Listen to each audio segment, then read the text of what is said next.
Hello, today we're going to be looking at Wednesday and we're talking about self-surrender, which is not something easy, but it is so important and we're going to see why today. Question A asks, what happens when we fully surrender ourselves to Christ? And we're going to read Matthew 11, verses 28 through 30. It says, "Come unto me, all ye that labor and are heavy laden, and I will give you rest. Take my yoke upon you and learn of me, for I am meek and lowly in heart, and ye shall find rest unto your souls. For my yoke is easy and my burden is light." So when we surrender ourselves to Christ, what happens? We find rest. We find rest from everything that weighs us down. And I mean everything. There is nothing heavier and nothing more vexing than trying to carry your burden all the time by yourself. And the note under A is so beautiful. It says, "Are you tempted? He will deliver. Are you weak? He will strengthen. Are you ignorant? He will enlighten. Are you wounded? He will heal. The Lord telleth the number of the stars, and yet he healeth the broken in heart, and bindeth up their wounds. Come unto me," is his invitation. Whatever your anxieties and trials, spread out your case before the Lord. Your spirit will be braced for endurance. The way will be open for you to disentangle yourself from embarrassment and difficulty. The weaker and more helpless you know yourself to be, guess what? The stronger you will become in his strength. The heavier your burdens, the more blessed the rest in casting them upon the burden bearer.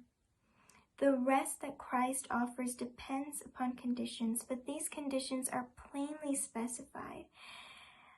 They are those with which all can comply. He tells us just how his rest is to be found. And question B goes on to say, how strong do we become when connected with Jesus?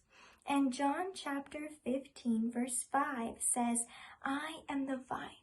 Ye are the branches. He that abideth in me, and I in him, the same bringeth forth much fruit. For without me ye can do nothing." So when we abide in Christ, it says that we bring forth much fruit. But not only that, it says that without him, we can do nothing. So then, with him, what can't we do? What isn't possible with him?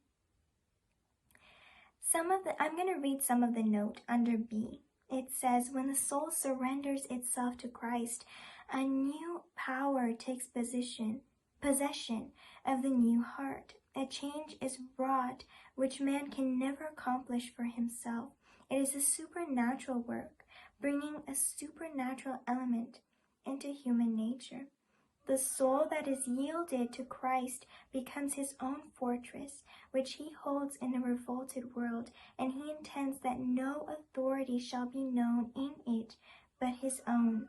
A soul thus kept in possession by the heavenly agencies is impregnable to the assaults of Satan.